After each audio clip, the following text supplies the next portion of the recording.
ফলে বাংলাদেশকে ফ্যাসিবাদ মুক্ত রাখতে হলে আমাদের সেই ঐক্যের জায়গাটা সবসময় ধরে রাখতে হবে।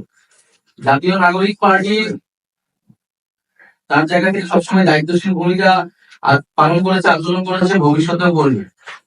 এটা এককভাবে জাতীয় নাগরিক পার্টির উপরে দায় চাপালে হবে না। জাতীয় নাগরিক পার্টি তার যেটা প্রত্যাশা, জনগণের যেটা আকাঙ্ক্ষা বলেছে মনে করে সেই কথা বারবার ব্যক্ত করে গিয়েছে যে আমরা সংবিধান চাই, সেটার জন্য গণপরিষদ নির্বাচন চাই, আমরা মৌলিক সংস্কারের জন্য জুলাই সনদ চাই, আমরা বিচার চাই।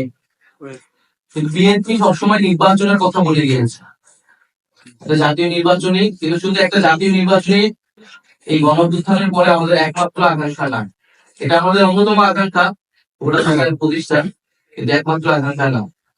তো রাজনৈতিক মতামত, ভিন্ন মত, আদর্শ কিন্তু আমাদের থাকতেই পারে, কিন্তু দেশের স্বার্থে, আমাদের জনগণের সাথে আমাদের সব জায়গায় ঐক্যের জায়গায় যেতে হবে। আমরা এটা বিশ্বাস করি এবং আমরা সেই জন্য যে কোনো সময়ের জন্য আলোচনার জন্য আমরা প্রস্তুত আছি। সেটা যেটা পত্রিকায় বলেছি সেটাই আসলে বক্তব্য। দেশে যে ধরনের পরিস্থিতি তৈরি করা হয়েছিল আমরা আদালতে দেখতেছি, আমরা এনজিওতে দেখতেছি, আমরা যমুনার সামনে দেখতেছি।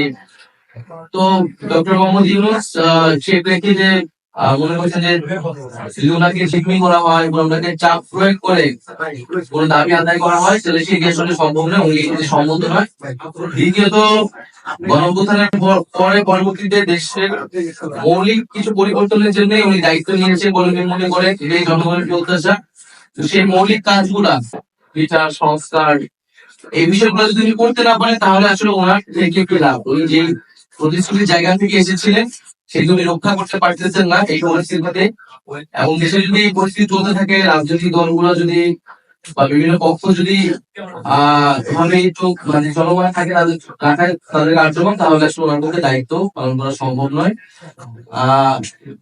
এবং যদি নির্বাচনের জন্য এরকম ভাবে চাপ প্রয়োগ করা হয় তাহলে একটা নিয়ন্ত্রিত নির্বাচন হতে যাচ্ছে, এটাও তিনি সন্দেহ পোষণ করেছেন, ফলে এটার দায়ভার উনি নিতে চান।